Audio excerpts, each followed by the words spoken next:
Komalika Majumdar is a brilliant and remarkable researcher in the present time. She has been practicing and researching various topics in history for a long time. Recently, she wrote a book called Origin and Impact of the Indus Brahmi Script. This book has been quite popular and accepted by readers and researchers. In preparation, some new information has been revealed in the form of discovery, which is truly incredible. This dissertation has been published after many years of hard work and field research.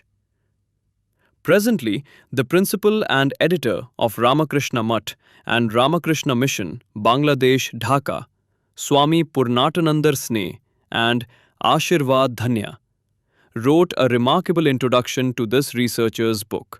This distinguished researcher feels that the interpretation of the ancient history of the Indian subcontinent, especially the history of the Indus civilization and the material on which it is based, is highly controversial and still awaited a definitive conclusion. The decipherment of the Indus civilization is not only essential to open the door to this distant past, but also to open the door to the distant past not to attack the overall history of India, and urgently needs clarification. Therefore, since 2014, she has been particularly focused on recovering the meaning of the Indus civilization traces found in this vermilion. Research has started since then, and while researching, it has discovered its three-dimensional significance. It's a lot of hard work, needless to say, but it's not over yet. The mentioned book has been published, which contains many detailed discussions on this related subject, which we believe will satisfy many curiosities of the general reader. Swami Purnathinod Maharaja's constant wishes and blessings, and Komalika Majumdar's mother's own inspiration and encouragement to carry out this research. It is our responsibility to find out the real history of India, and she has been careful to move in that direction in order to fulfill that responsibility properly. His research work is still going on continuously, and she will come to the readers with some new discoveries at the next stage. In this special television program, Komalika Majumdar told the background story of her writing this book, and that she made people aware of the research topic at the initial stage. Readers and researchers will find a lot of information about his dissertation and research. Hope you all like it. নমস্কার।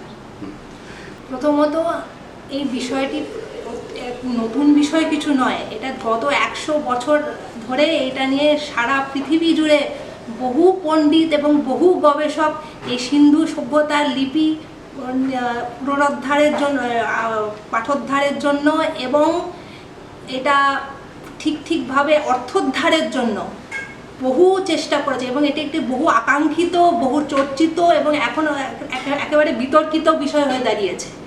সেই জন্য এটা যে একটা নতুন বিষয় সেরকম কিছু নয়, কিন্তু এটা অত্যন্ত আকাঙ্ক্ষিত বিষয়। আমি প্রথমে শুরু করেছিলাম 2014 সাল থেকে বৈদিক সাহিত্য নিয়ে গবেষণা, তারপর তার আগে থেকেই শুরু করেছিলাম, তবে 2014 থেকে এই বৈদিক সাহিত্যের পাশাপাশি সিন্ধু সভ্যতা নিয়েও গবেষণা শুরু করেছি, এবং সিন্ধু লিপির যে পাঠোদ্ধার সেটাকে আমি বারবার চেষ্টা করে প্রথম বারবার ব্যর্থ হয়ে শেষ পর্যন্ত উত্তীর্ণ হয়েছি, এবং তারই ফলশ্রুতি হয়েছে 2021 সালের এই বই।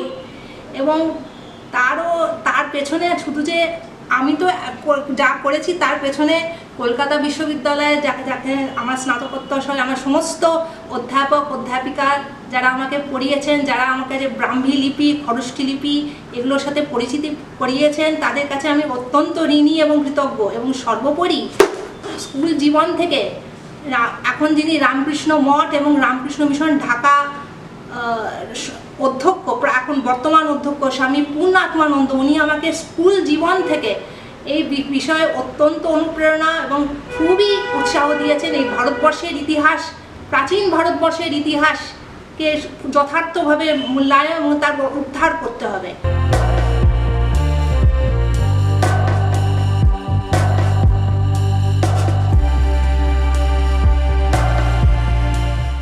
বইটার ভেতর কিন্তু কোনো সাইটেশন বা কোনো রেফারেন্স বা আমি অমুক ঐতিহাসিক বা আগের কোনো গবেষক দেখবেন বইটাতে পড়ে, এখানে কিন্তু সেরকম কিছু নেই, সম্পূর্ণ মৌলিক। এবং আগের যারা যারা করেছেন তাদের প্রতি সম্পূর্ণ শ্রদ্ধা রেখেই বলছি যে তারা যে পথটা দিয়ে যেভাবে এটাকে পাঠোদ্ধার করতে চেষ্টা করেছেন, আমি তো সেই পথ দিয়ে যাইনি। আমি দর্শন এবং ধর্ম এবং এই চিন্তাগুলোকে অবলম্বন করে প্রকৃত একদম আদি ব্রাহ্মী অক্ষর, যেটা কিনা আমরা ইতিহাসে পড়ি মৌর্য ব্রাহ্মী, তামিল ব্রাহ্মী বা সারা ভারতবর্ষের নানা ব্রাহ্মী লিপির নানা রকম ভ্যারাইটি, নানা রকমের প্রকারভেদ, সেগুলো তারও পূর্বসূরি হচ্ছে এই সিন্ধু লিপি। এবং সিন্ধু সভ্যতার লিপিকে যেভাবে আমি প্রত্যেকটা অক্ষরকে যেভাবে চিহ্নিত করেছি, ওই লিপির ওই সমস্ত অক্ষরমালার ভেতর দিয়ে 500 অক্ষর মোটামুটি আছে, তার মধ্যে সমস্ত অক্ষরগুলোকে যেভাবে আমি চিহ্নিত করেছি সেটার পদ্ধতিটা একেবারে মৌলিক, যার জন্য আমাদের এই বইটার মধ্যে কিন্তু আপনারা কোনো রেফারেন্স বা সাইটেশন পাবেন না।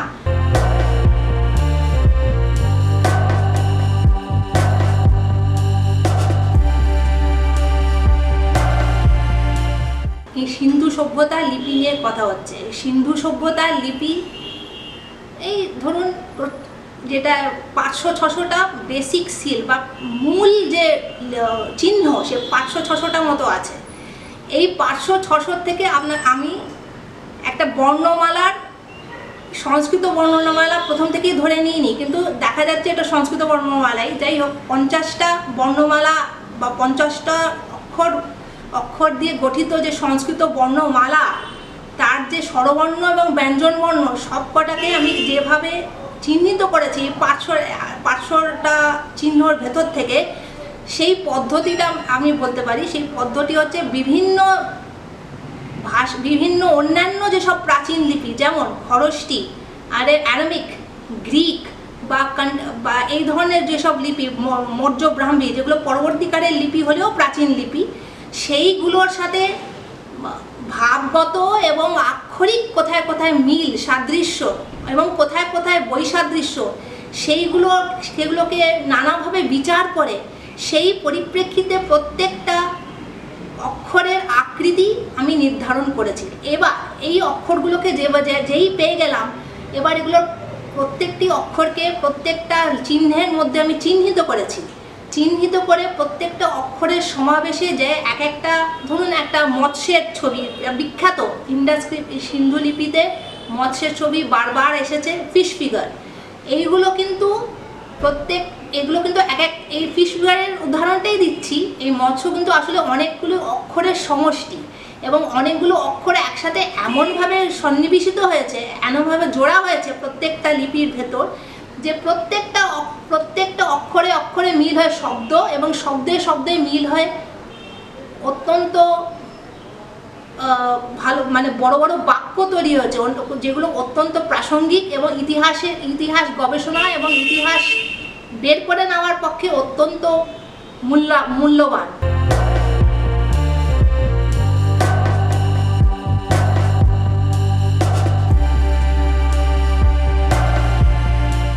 স্টেপগুলো নির্ধারণ করার প্রথম পর্যায় বা প্রথম স্তরটাই হচ্ছে, তো বললাম, অক্ষরগুলোকে এখন চিহ্নিত করতে হবে।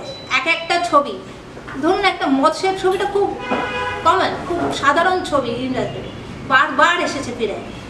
সেখানে দুটো আর্ক পাশাপাশি জোড়া, একটা আর্ক কনভেক্স, একটা আর্ক কনকেভ, এবং সেই দুটো আর্ক এরকমভাবে জুড়ে গিয়ে একটা কনভেক্স আঁকের মানে একটা অক্ষর, একটা কনকেভ আঁকের মানে আরেকটা অক্ষর। কী করে হলো সেটা আপনাদের পড়তে হবে। আপনারা পড়লে পেছনে দর্শন আছে, পেছনে অন্যান্য অক্ষরের সাথে কোথায় সাদৃশ্য বৈসাদৃশ্য রেখে এই চিহ্নগুলো নির্ধারণ করা হয়েছে।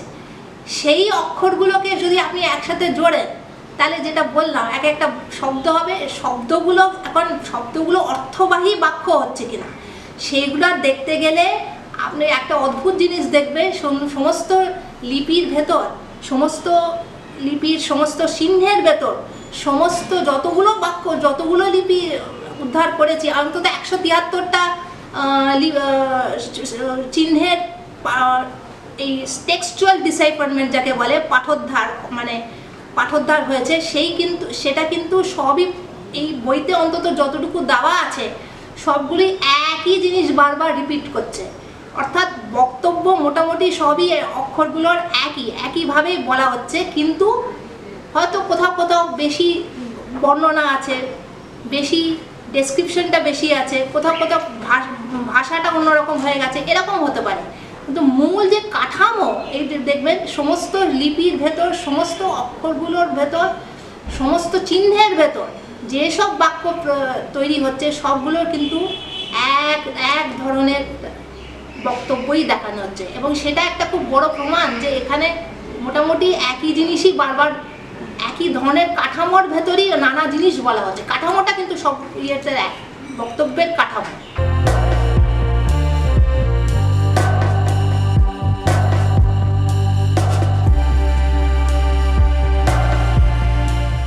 এই বইতে যে সিন্ধু লিপির যে পাঠোদ্ধার হয়েছে, যেটা পাঠ করা যাচ্ছে, যেটা বাক্য সেইভাবে যেটা পাঠ হয়েছে, উদ্ধার, পাঠোদ্ধার, অর্থোদ্ধার যাই বলুন না কেন, সেটা কিন্তু সংস্কৃত ভাষাতেই হয়েছে। এবং সংস্কৃত ভাষা কিন্তু বৈদিক সংস্কৃতের মতো অত কঠিন ভাষা না। যে ভাষাটা বেরিয়ে আসছে সেটা পুরাণের থেকেও সহজ ভাষা, যার জন্যে মনে হচ্ছে যে এটা অনেকটা কথ্য ভাষা। কথ্য সংস্কৃত যত সহজ হতো সেই রকম পর্যায়ে চলে আসছে, এত সহজ সংস্কৃত। আপনারা যদি দেখবেন আপনারা প্রায় বুঝতেই পারছেন সংস্কৃত, যদিও সমস্ত যে সংস্কৃত বাক্যগুলো বেরিয়েছে তার ইংরেজি অনুবাদও করা আছে বইটার ভেতর।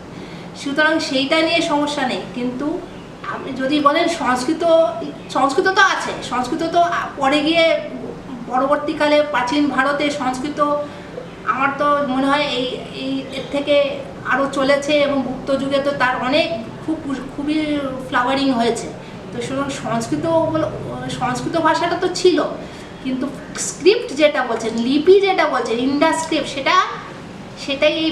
সেটাই দেখানো হয়েছে যে এই লিপি কিন্তু বস্তুতপক্ষে লিপিটা এখন তো পাওয়া যাচ্ছে দক্ষিণ ভারতে কিলাড়ি বলে একটা জায়গা, সেখান থেকে অনেকদিন আগেই পাওয়া গেছে। সেখানে দেখা যাচ্ছে তামিলনাড়ু আরও পরের, সেটা সিন্ধু সভ্যতার সময়কার না। সমস্ত প্রায় অনেকগুলো সিন্ধু লিপির চিহ্ন, তার পাশে তামিল ব্রাহ্মী স্ক্রিপ্টে কিছু লেখা। তার মানে এই লিপিগুলো তো এই যে সিন্ধু লিপির যে চিহ্নগুলো সেগুলো তখনও ছিল, নাহলে এটা পাওয়া যাচ্ছে কেন? এবার তার মানে এইগুলো একেবারে অবলুপ্ত হয়েছিল এটা বলা ঠিক না। তবে একটা জিনিস বলতে পারি, সেটা হচ্ছে এইখানে দেখানো হয়েছে, এবং আমি আবার বলছি, সেটা হচ্ছে যে এই যে লিপি, এই লিপি কিন্তু ব্রাহ্মী, পরবর্তীকালে মৌর্য ব্রাহ্মী, খরষ্টি লিপি, গ্রিক, অ্যারামিক, প্রত্যেকটা লিপির ওপর এই সিন্ধু সভ্যতায় লিপি প্রভাব বিস্তার করেছে। শুধু যে ভাবগতভাবে বিস্তার করেছে তা না, আক্ষরিক, এমনকি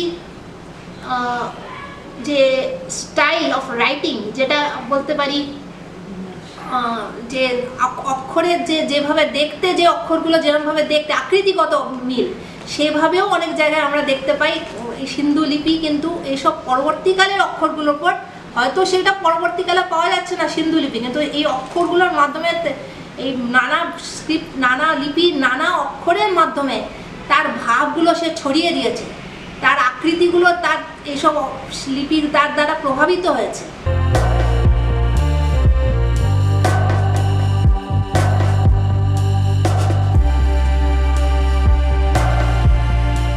ওরাকল বোন স্ক্রিপ্ট, যতগুলো লিপি এখনো চীন ভাষার প্রাচীনতম লিপি ওরাকল বোন স্ক্রিপ্ট, এই মানে খুব প্রাচীন, আজ থেকে 5000 বছর মতো বেশি প্রাচীন। সেখানে কিন্তু সেখানেও আমি দেখিয়েছি যে এই স্ক্রিপ্ট এই সিন্ধু লিপি কীভাবে ভাবগতভাবে এবং কোথাও কোথাও সব তাই আক্ষরিকভাবে কোথায় কোথায় প্রভাব বিস্তার করেছে, তবে এই ওরাকল বোন স্ক্রিপ্টের ওপর। তবে একটা কথা বলছি, এই সিন্ধু লিপির যে প্রভাবটা, সেটাকে সব থেকে বেশি এইখানে দেখানো হয়েছে মেসোপটেমিয়ান বা সুমেরের লিপির ওপর, ইউনিফর্ম স্ক্রিপ্ট। এটা আজ থেকে 5000, ইউনিফর্ম স্ক্রিপ্ট আজ থেকে 5000 থেকে একটু বেশি সময় এই সিন্ধু সভ্যতার লিপির সমসাময়িক। কিন্তু সিন্ধু সভ্যতার লিপিরও একটা জড় আছে, একটা রুট আছে, সেটা অরিজিন।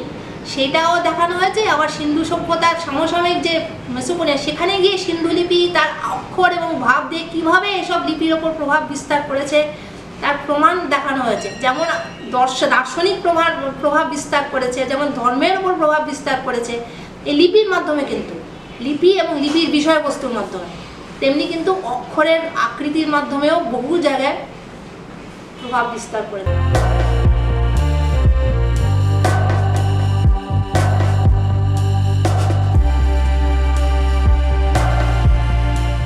অবলুপ্তি হয়নি, বিবর্তন হচ্ছে, এভলিউশন আমার মনে হয়। কারণ কিছু কাল আগেই আমরা দেখেছি কিলার দক্ষিণ ভারতে এরম পাওয়া গেছে, তার মানে এগুলো চাপে পড়ে চলে গেছে এরম আমার মনে হয়নি। এটা বিবর্তিত হয়েছে, নানা স্ক্রিপ্টের ভেতর এই ভাবগুলোর এর আকৃতি ঢুকে গেছে, আকৃতিগুলো দ্বারা প্রভাবিত হচ্ছে। এমনকি সিন্ধু সভ্যতার আগে সিন্ধু সভ্যতায় যে অক্ষরগুলো দেখা যাচ্ছে সেগুলো আমাদের প্রস্তরের ওপর রক আর্ট যাকে বলে, প্রস্তরের ওপর যে আঁকিবুকিগুলো এঁকেছিল প্রাচীন মানুষ, সেখানেও তার অস্তিত্ব পাওয়া যাচ্ছে। সেখানেও তার সেই অক্ষরের বা সেই লিপির যে আদি, সেই সূচনা, সে জ্বর, সেটা দেখতে পেয়েছি। এমনকি কোনো পেট্রোগ্লিফ বা কোনো রক আর্ট বা কোনো যাকে বলে প্রস্তরের ওপর যে আঁকিবুকি করা পেন্টিং, তার উপর গোটা একটা বাক্য কোথাও পাওয়া যাবে, সেটাও বলছি। এতটাই সিন্ধু লিপিটাকে নতুন কিছু অক্ষর বেরিয়ে গেল সিন্ধু সভ্যতায় তা কিন্তু নয়, তার একটা জ্বর আছে, তার একটা বিবর্তনের ইতিহাস আছে, এমনি হয় বহু দিন ধরে চলেছে। সেটা আমরা সিন্ধু লিপির ভেতর সেটার একটা বিশেষ একটা ফ্লাওয়ারিং দেখতে পাই।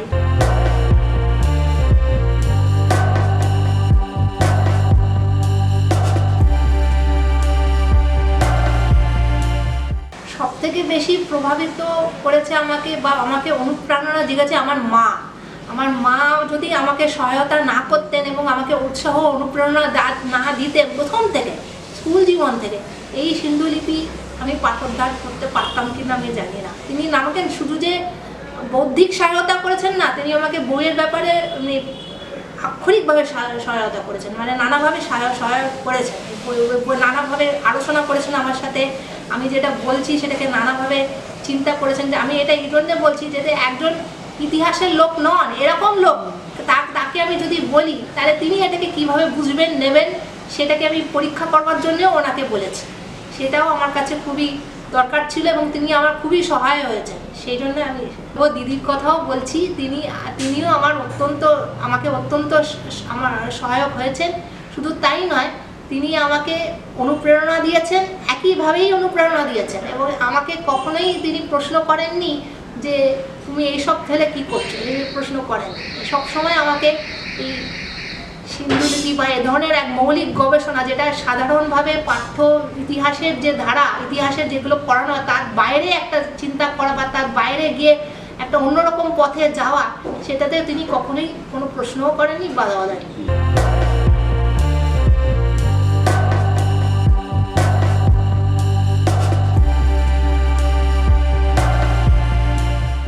নমস্কার।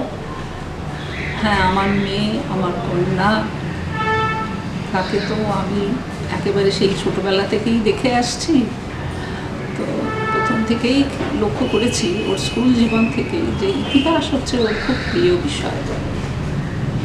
তা সেই জিনিসটা ওর ভেতরে ছিল প্রথম থেকেই এবং ওটা কোনোদিনও যায়নি।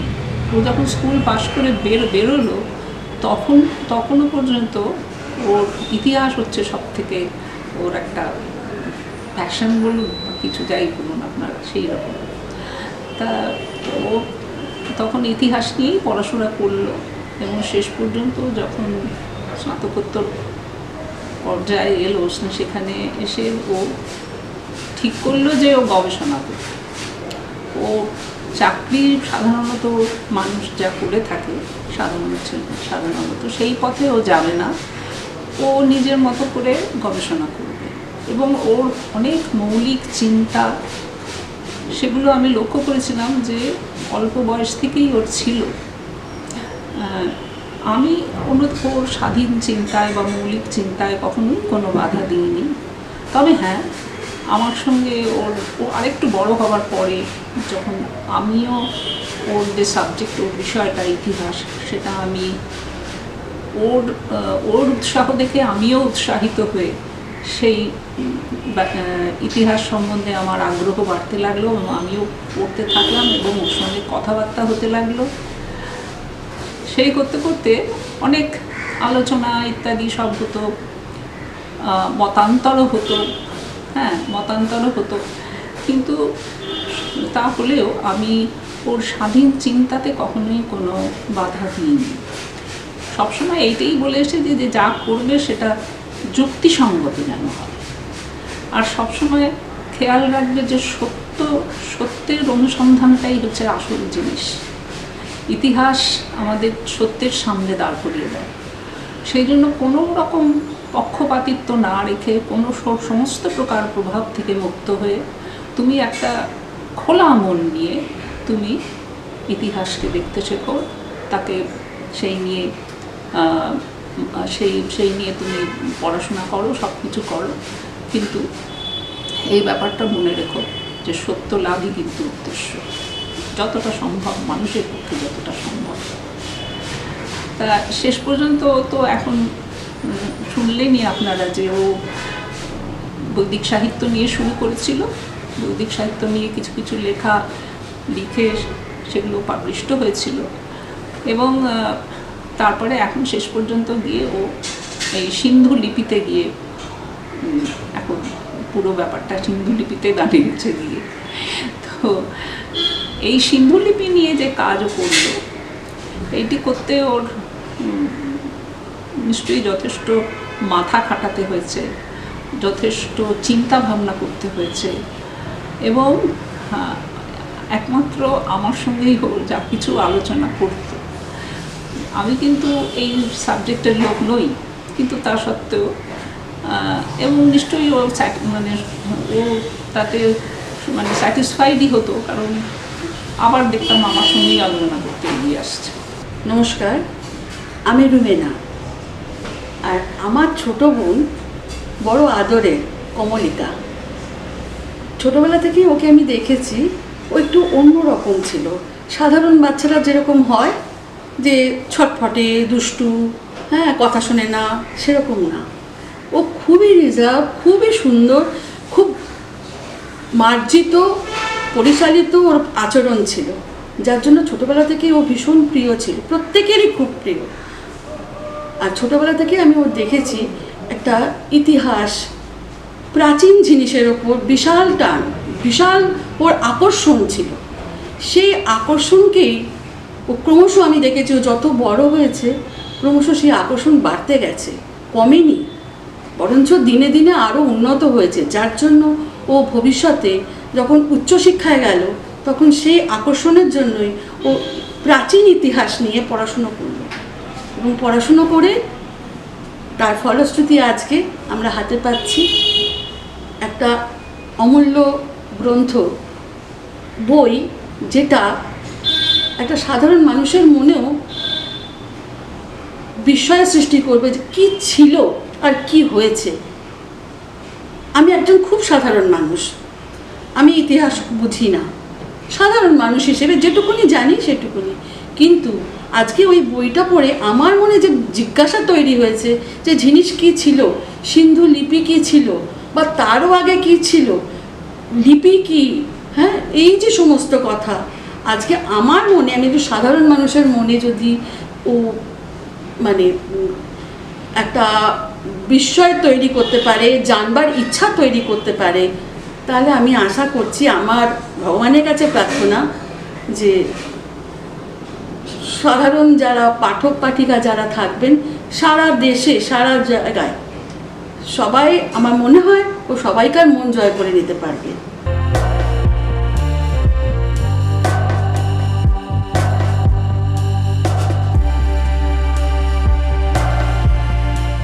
গবেষণা কখনো শেষ হয় না, গবেষণার গতি, গবেষণার ধারা চলতেই থাকে।